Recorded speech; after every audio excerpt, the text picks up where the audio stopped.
নমস্কার, আমি শুভজিৎ। তোমরা দেখছো মাই টিনি গার্ডেন। তো অনেক দিন পরে আজকে একটি লং ভিডিও নিয়ে চলে এসেছি। তো বেশ কিছুদিন আগে একটা ভিডিওতে আমি বলেছিলাম যে জৈব সার নিয়ে কথা বলবো এবং মিশ্র জৈব সার কীভাবে বানাতে হয় সেগুলো আমি তোমাদের সাথে আজকে শেয়ার করব। তো চলো আগে শুরু করা যাক, তারপরে কিছু কথা বলছি। তো প্রথমেই আমরা ব্যবহার করব ভার্মি কম্পোস্ট। আমি ভার্মি কম্পোস্টটা একটু প্রিমিয়ামই ব্যবহার করি সবসময়।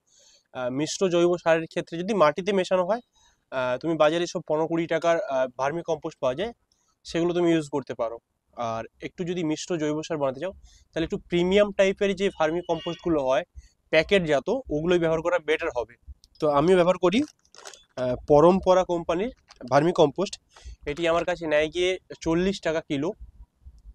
তো দাম নিয়ে কোনো কথা হবে না, কারণ আহ, জায়গা বিশেষে দাম পরিবর্তন হতে পারে। আমার জায়গায় এই দাম, তোমাদের জায়গায় অন্য দাম হতে পারে। তো যেখানে যেরকম করে দাম হয়।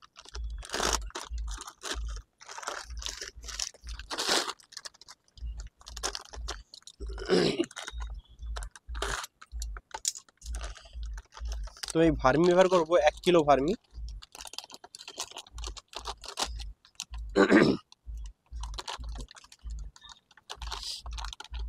এবং আমি খুবই অল্প পরিমাণ বানাচ্ছি, তার কারণই এটা।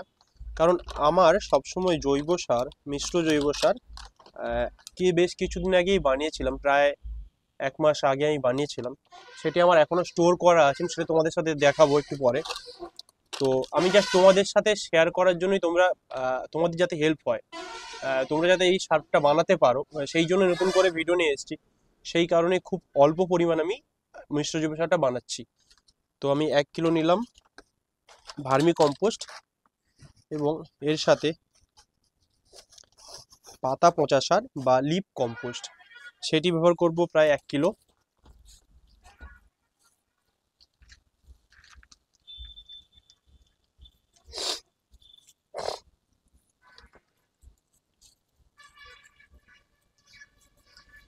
এই লিপ কম্পোস্ট আমার কাছে নিয়েছে 20 টাকা কিলো।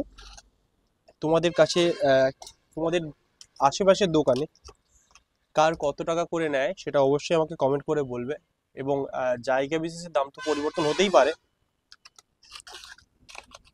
তো এরপরে আমরা মেশাবো শিঙের কুচি। শিঙের কুচি মেশাবো আমি প্রায় 200 থেকে 250 গ্রাম।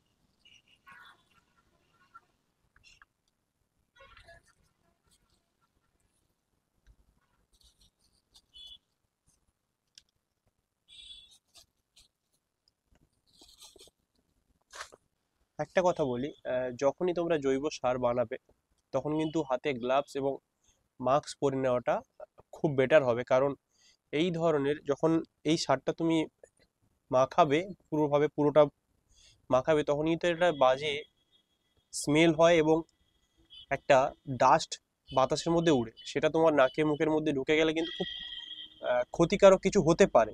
তো তোমরা সবাই কিন্তু মাস্ক ব্যবহার করবে। তো এরপরে আমরা ইউজ করব হাড়ের গুঁড়ো।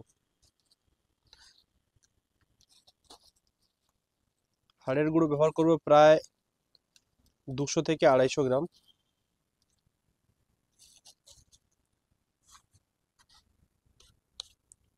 এবং সাথে একটি গুরুত্বপূর্ণ জিনিস ব্যবহার করব, সেটি হচ্ছে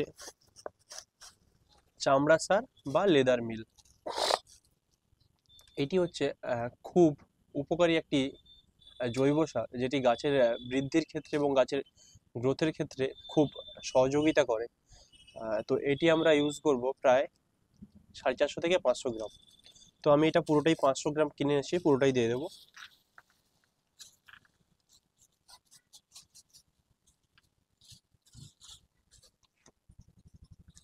এবং এর সাথে আমরা নিম খোল মেশাবো একটু। নিম খোলটা দেওয়ার কারণ কি,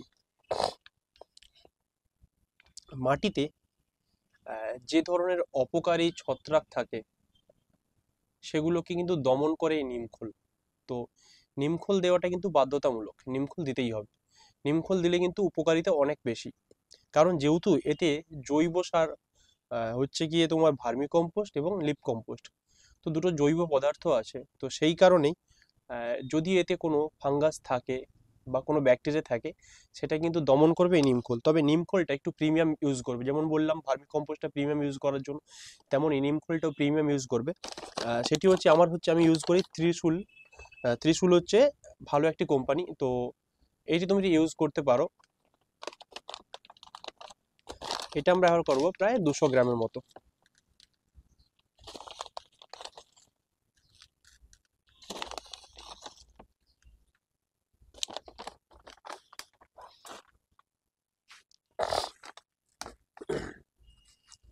এবং আরেকটি জিনিস ব্যবহার করব, সেটি হচ্ছে বাদাম খোল। এটি কিন্তু অপশনাল, এটা তোমরা চাইলে ইউজ করতেও পারো এবং নাও ইউজ করতে পারো। তো এটি খুব অল্প পরিমাণ, জাস্ট 1 মুঠো আমি ইউজ করব, এর বেশি না।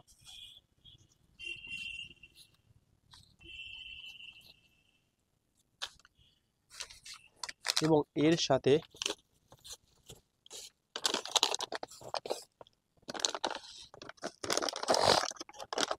আমি ব্যবহার করব আবদা গোল্ড। আবদা গোল্ড কিন্তু দানা ফর্মে আছে, দেখতে পাচ্ছ কালো কালো বেশ দানা। তো এটা চাইলে তোমরা অপশনাল করতে পারো, আবদা গোল্ড বা টাটা র্যালি গোল্ড, যে কোনো একটা ইউজ করতে পারো, দুটোর কাজ সেম। তো আমি আবদা গোল্ডটাই ব্যবহার করি, যেহেতু আমার টাটা র্যালি গোল্ডটা খুব সহজেই পাই না এখানে, তো আমি আবদা গোল্ডটাই ইউজ করি। তো এটি আমি ইউজ করব 100 থেকে 150 গ্রাম।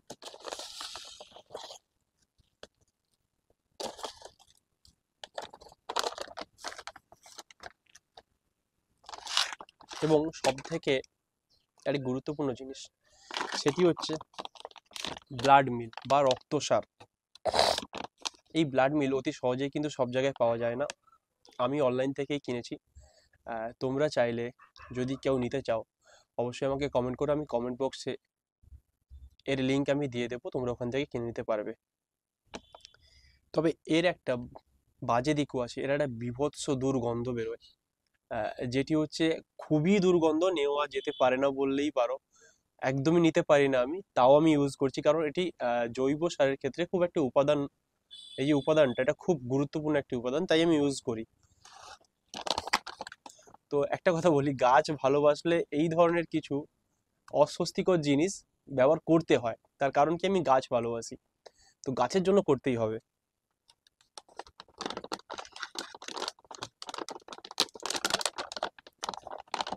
এটা ইউজ করব প্রায় 250 থেকে 300 গ্রাম। এটি দেখতেই পাচ্ছ পুরো লাল লাল দেখতে পুরো। এটি তৈরি হয় কসাইখানার যে বিভিন্ন গবাদি পশুর যে রক্ত, সেই রক্ত থেকে কিন্তু তৈরি হয়।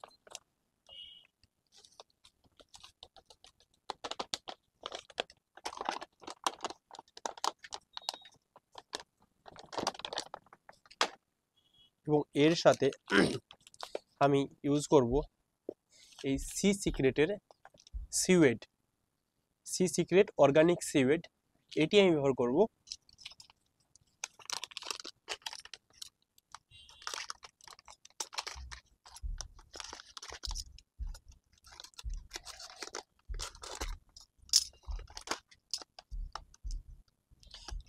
এই সি সিক্রেট সিওয়েড দানাটা কিন্তু আমিও এখানে আমাদের দোকানে পাই না, আমি এটি অনলাইন থেকে নিয়েছি। তো এটাও যদি তোমরা নিতে চাও, আমাকে অবশ্যই কমেন্ট করে বলবে, আমি এরও লিঙ্ক আমি কমেন্ট বক্সে দিয়ে দেবো। তবে এটা কিন্তু দানা ফর্মে আসে, নীল নীল দানা। তো এটি আমি ইউজ করব 100 গ্রাম।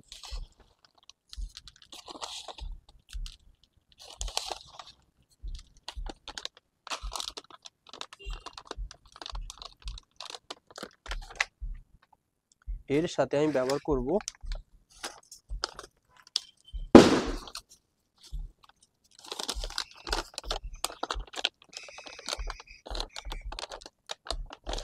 ইকোম্যাক্স জি বায়ো ফার্টিলাইজার।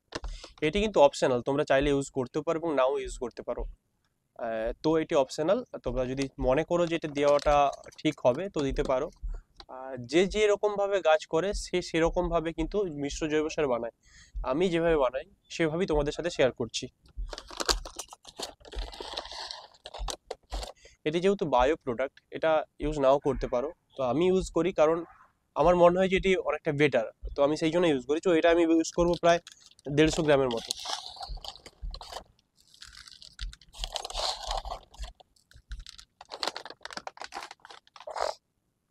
তবে এর সাথে আরেকটা জিনিস ব্যবহার করি আমি খুব, যেটি হচ্ছে প্রত্যেকটা গাছের মাটি তৈরির ক্ষেত্রে, তৈরি করার ক্ষেত্রে আমি ব্যবহার করি, সেটি হচ্ছে ট্রাইকোডার্মা ভিরিটি। তো ট্রাইকোডার্মা ভিরিটি এটা যদিও আমার এটা চায়ের একটা বক্স, এটাতে করে চা আছে, তো আমি তারই মধ্যে ভরে রেখেছি ট্রাইকোডার্মা ভিরিটি। তো কি হয়, ট্রাইকোডার্মা ভিরিটির উপকারিতা কি আমাদের মাটিতে, মানে এখানে যেহেতু অর্গানিক ভাবে তৈরি করা হচ্ছে, যেহেতু তোমার ভার্মি কম্পোস্ট আছে, লিপ কম্পোস্ট আছে, এবং এই পুরো খাবারটাই হচ্ছে গাছের গোড়াতে যাবে। তো ব্যাপারটা কি হয়, ওর মধ্যে যেহেতু অনেক রকম ফাঙ্গাস থাকে, মানে ছত্রাক থাকে, অপকারী ছত্রাক, অপকারী ছত্রাককে কিন্তু দমন করে এবং উপকারী ছত্রাকের পরিমাণ বাড়িয়ে দেয়। তো তাই এটা আমি ইউজ করব খুবই অল্প পরিমাণ,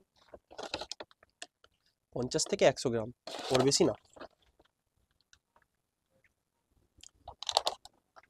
তবে প্রত্যেকটা খাবারকে ভালোভাবে মিক্স করে নিতে হবে। তবে মিক্স করার পরেও কিছু কাজ থাকে, সেগুলো আমি তোমাদের সাথে বলবো একটু পরেই। তো আগে মিক্স করি। মিক্স করে নেওয়ার সঙ্গে সঙ্গে এটার সাথে কিন্তু একটু জল স্প্রে করতে হবে। তার কারণ কি,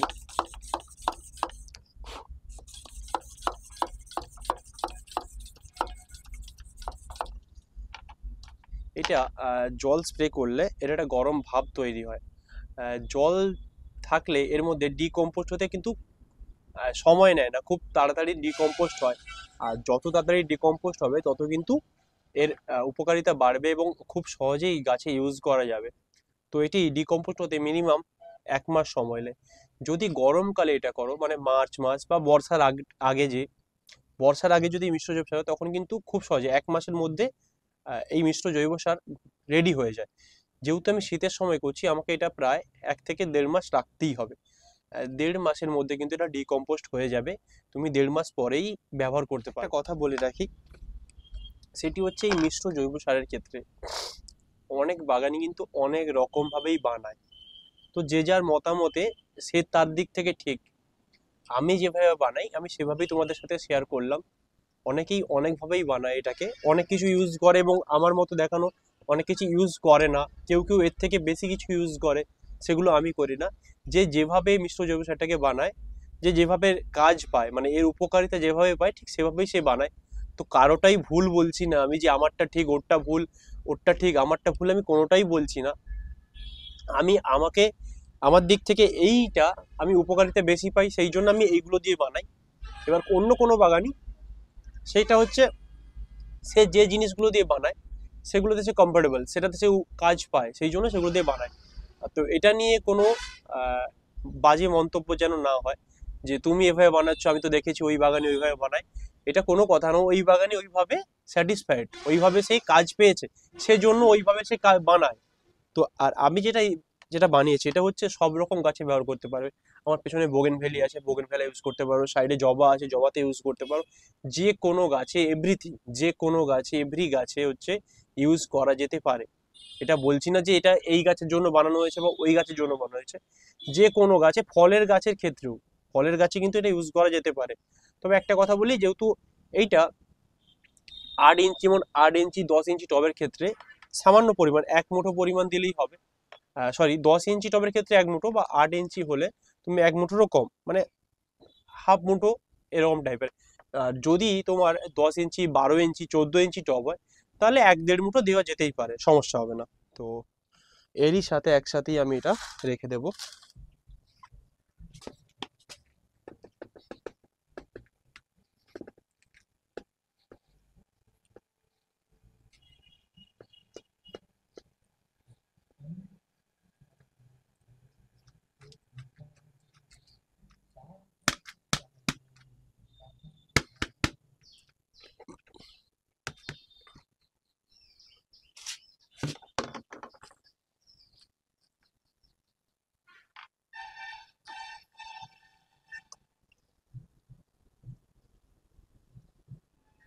লাস্ট বারের মতো একটু জল স্প্রে করে নিলাম, যাতে ডিকম্পোস্ট হতে আরো সুবিধে হয়।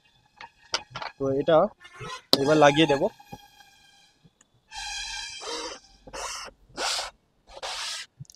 এইবার এটা লাগিয়ে দিয়ে রাখবো কোথায়, একটু শেডি এরিয়া, মানে যেখানে হচ্ছে সবসময় ছায়া থাকে, যেখানে হচ্ছে তুমি ঘরের মধ্যে রাখতে পারো। আর যাদের প্রবলেম আছে তারা ঘরের বাইরে অবশ্যই রাখবে, কিন্তু যেখানে রোদ যেন না লাগে, একদমই শেডি এরিয়াতে এটা রেখে দেবে। প্রায় 1 থেকে 1.5 মাস, 1.5 মাস পরেই কিন্তু এটা বের করে একটু রোদে শুকিয়ে নিয়ে ডাইরেক্ট গাছে অ্যাপ্লাই করতে পারো। চলো, তো আজকের ভিডিও এই পর্যন্ত, আবার দেখা হচ্ছে নেক্সট ডে।